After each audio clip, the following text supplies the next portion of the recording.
ये जो है सेकंड टॉपिक है इस चैप्टर का, national approach and its contribution. All this naturally came as a great challenge to Indian scholars, particularly to those who had received western education. ये एक मतलब चैलेंज है इंडियन स्कॉलर्स के लिए कि उन्हें वेस्टर्न एजुकेशन मिली है। ठीक है, there they were upset by the colonist distortion of their past history. मतलब जैसे जो फॉरेनर्स थे, मतलब जो फॉरेन के हिस्टोरियंस थे, उन्होंने कैसे पास्ट हिस्ट्री को अपने अकॉर्डिंग दर्शाया है, द अपने फेवर में, मतलब इंडिया की काफ़ी बुराई की है और अपनी कंट्री की काफ़ी अच्छाई की है। At the same time distressed by the contrast between decaying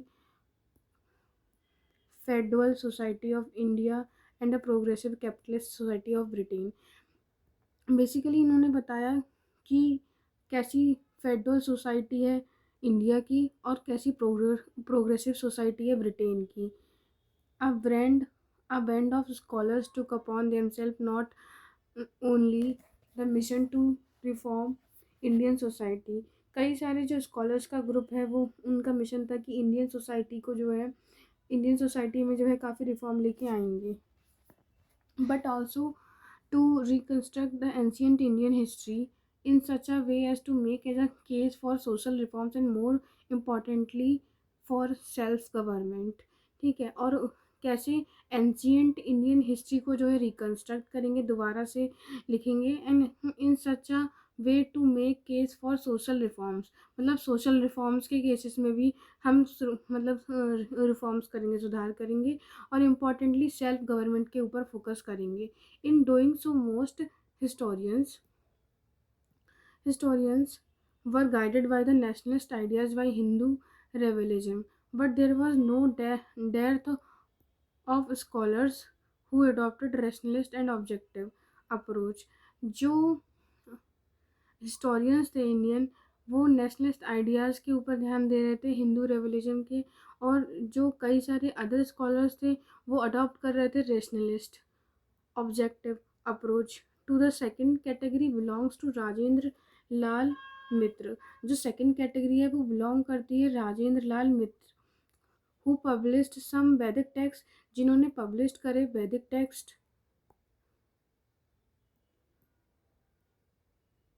road book entitled Indo Aryans.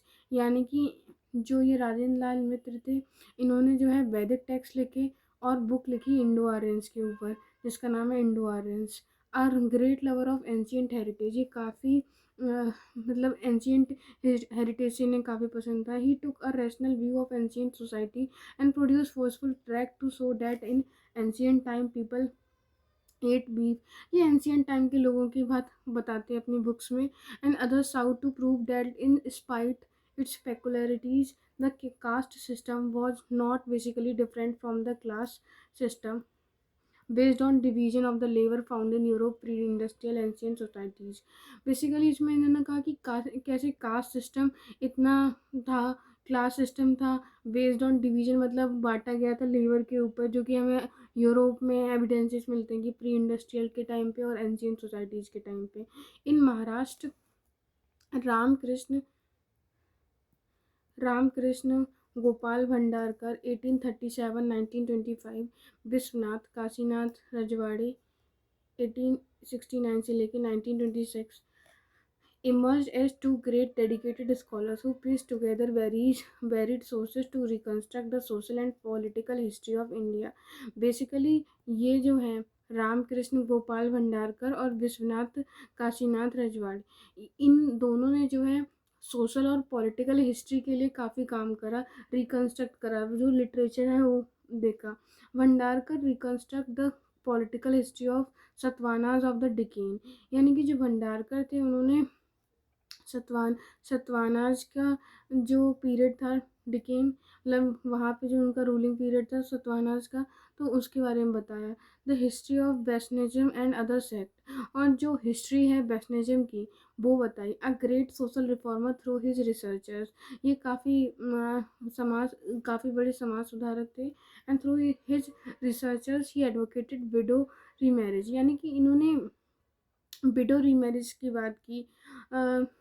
And castigated the evils of the caste system and child marriage. जो कास्ट सिस्टम में प्रॉब्लम थी उनको इन्होंने सही करने की कोशिश की। जो चाइल्ड मैरिज हो रही थी उस पर रोक लगाई, इस पर रेस्ट्रिक्शंस के बारे में इन्होंने बताया।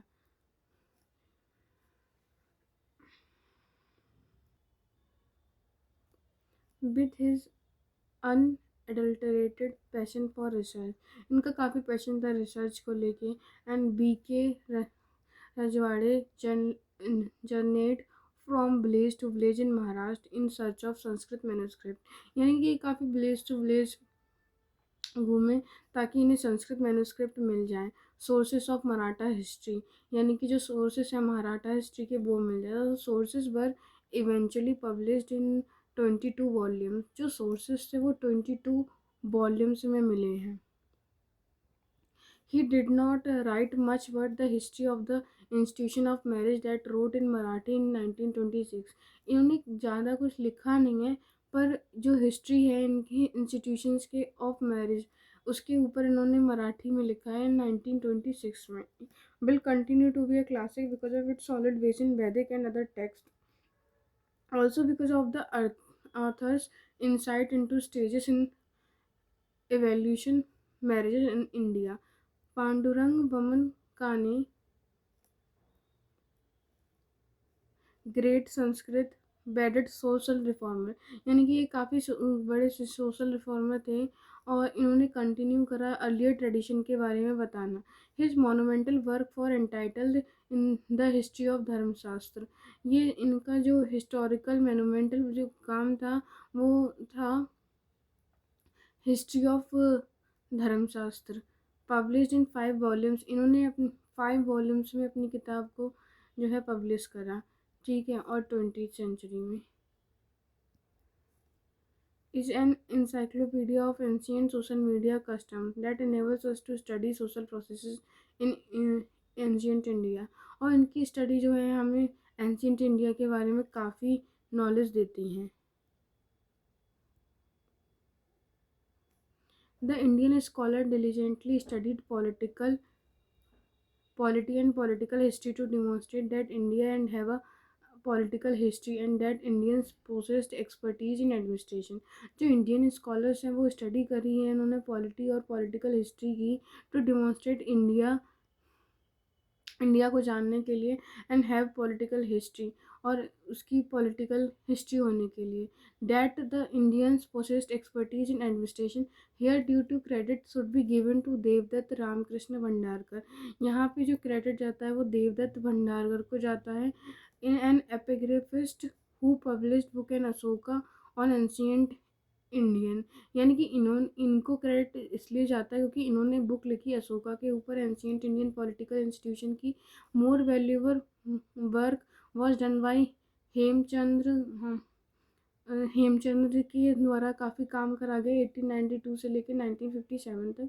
Who construct the history ancient India from the time of Bharat Mahabharat for the that is 10th century BC to the end of Gupta empire, यानी कि इनको काफ़ी बड़ा क्रेडिट जाता है क्योंकि इन्होंने महाभारत के भरत से लेके इन्होंने गुप्ता एम्पायर तक काम किया, मतलब उसके बारे में बताया, महाभारत से लेके गुप्ता एम्पायर के बारे में। A teacher of European history he adopted some of the methods and comparative insight in writing his book. तो एक यूरोपियन कोई टीचर रहे हैं, उन्होंने अडॉप्ट करा है कुछ मेथड्स को जो कि कंपैरेटिव इंसाइट देते हैं, ठीक है, एक तुलनात्मक कॉन्सेप्ट के बारे में बताते हैं अपनी बुक में।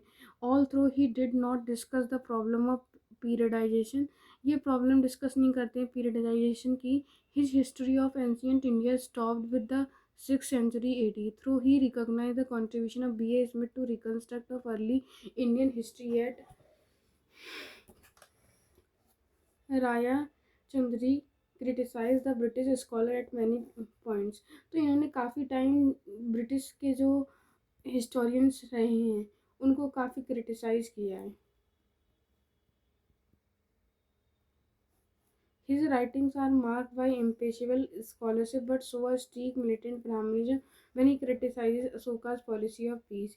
इन्होंने क्रिटिसाइज करा अशोका की जो पॉलिसी है पीस की, A stronger element of Hindu revisionism appears in the writing of RC Majumdar. जो स्ट्रॉन्ग एलिमेंट है वो हिंदू रेवोल्यूशन का जो दिखता है वो हमें आरसी मजुमदार की राइटिंग्स में दिखता है। Who was a prolific writer and the general editor of multi-volume publication History and Culture of Indian History।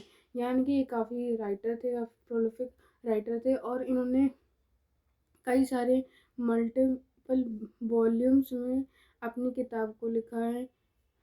Most writers on early Indian history did not give adequate attention to South India।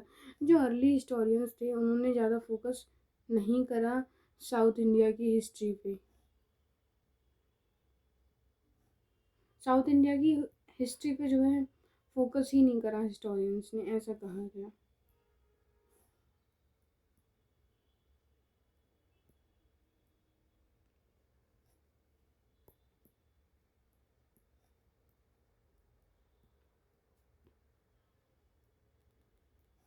तो early historians ने जो है कभी भी south Indian history पे जो है focus ही नहीं करा, ऐसा कहा गया। इवन के Neelkanth Shastri the great historian from south India, तो ये एक ऐसे थे हिस्टोरियन के ए नीलकंठ शास्त्री जिन्होंने जो है साउथ इंडियन हिस्ट्री पे काफ़ी फोकस करा। Follow that same approach history of ancient India, but this was more rectified in a history of South India. His style is terse but his writing lucid. इनका जो style था वो टर्स में लिखना था और इनकी जो राइटिंग होती थी वो लिसिड में होती थी। In the presentation of fact he has dependable. Raya Chaudhuri पे ये काफ़ी डिपेंडेंट होते थे। However is general observation on the nature of policy and society in south India. ये जो है जनरल इनकी ऑब्जर्वेशन थी नेचुरल पॉलिटी पे साउथ इंडिया की। And question by several scholars Nilakantha Sastri image the cultural supremacy of the Brahmans. और इन्होंने भी जो है नीलकंठ शास्त्री की तरह ये बताया कि कल्चरल सुप्रीमेसी की बात की ब्राह्मण्स की, कि हमेशा ब्राह्मण्स जो हैं सुप्रीमेसी में रहे हैं अगर कल्चर की बात करें तो। Has also highlighted the harmony that prevailed in early Indian history. Under his leadership several research monographs were produced on the dynastic history of South India. जो लीडरशिप रहे हैं कई सारे, उनके टाइम में उनके सामने कई सारे डायनेस्टिक मोनोग्राफ्स जो है प्रोड्यूस्ड हुए dynamic history of South India के। Until 1960 political history attract largest number of Indian scholars. जो 1960 में पॉलिटिकल हिस्ट्री रही वो अट्रैक्ट करती है largest number of Indian scholars को, who also glorified the historians of the respective region on dynastic lines. जो कि हिस्टोरी रिस्पेक्टिव रीजन जो है ग्लोरीफाई करके बताया गया। Those who were history at an pan India level were inspired by ideas of nationalism. जो pan India था वो पूरा इंस्पायर था आइडिया ऑफ नेशनलिज्म से। In contrast to the book B A Smith who devoted almost a third of the total space to Alexander's invasion. Indian scholar gave this subject much less importance. Alexander Smith ने जो लिखा है कि almost जो third part है, third total space तक है वो अलेक्जेंडर ने उस पर इन्वेजन करा। Indian scholars gave this subject much less importance. और इस पर जो इंडियन स्कॉलर्स हैं वो काफ़ी कम महत्व देते हैं। On the other hand they stress the importance of the dialogue of Porus and Alexander. वो जो है ध्यान दे रहे हैं डायलॉग पे पोरस और अलेक्जेंडर के और चंद्रगुप्त के। Mauryan liberation of north western India from cellulose. जो मौर्यस का लिबरेशन हुआ यानी कि ये जो छूटे थे सेलुलस थे। Some scholars such as K P Jayaswal A S Altekar Altekar overplayed on the role of indigenous ruling dynasties in liberating India. यानी कि इन्होंने काफ़ी मदद की इंडोजिनस रूलिंग डायनेस्टीज़ को बताने में जो भी इंडिया का लिटरेचर में। ठीक है, from the rule of Sakas and Kushanas, little realizing that Central Asians and other become an interesting part of India's life and did not exploit Indian resources for their original homeland। ठीक है, ऐसा बताया कि उन्होंने जो है exploit नहीं करा जो भी रिसोर्सेज थे ओरिजिनल होमलैंड यानी कि इंडिया के जो भी रिसोर्सेज थे वो उन्होंने एक्सप्लॉइट नहीं करा। However the greatest merit of के पी जायसवाल ले इन exploring the myth of Indian despotism as early 1912 he wrote several articles to show that republics existed in ancient time and enjoyed a measure of self government, कि इन्होंने जो है self government को enjoy किया। और ancient time की जब हम बात करें तो कई सारे हमें रिपब्लिक्स एग्जिस्ट करते थे उस टाइम में, और ऐसा कहा जाता था कि कुछ में कुछ शायद मतलब अकेले ही उनमें सेल्फ गवर्नमेंट होता था, यानी कि सेल्फ गवर्नेंस होता था। His findings finally appeared in Hindu polity in 1924। इनकी कुछ ऐसी किताबें लिटरेचर में लाए हिंदू पॉलिटी इन 1924 में। All through Jaiswal is charged with projecting modern nationalist ideas into ancient institutions, and the nature of republic government presented by him is attacked by many writers, including UN Ghoshal. His basic thesis regarding the practice of republican experiment is widely accepted। तो इनकी जो practice थी Republican experiment की वो accept कर ली गई थी। And his pioneer work Hindu polity, इनका जो काम है वो है हिंदू पॉइनर, वो एक्सेप्ट कर लिया। Now in its six edition is considered as a classic. जो सिक्स एडिशन है वो माना जाता है, कंसिडर करा जाता है क्लासिक।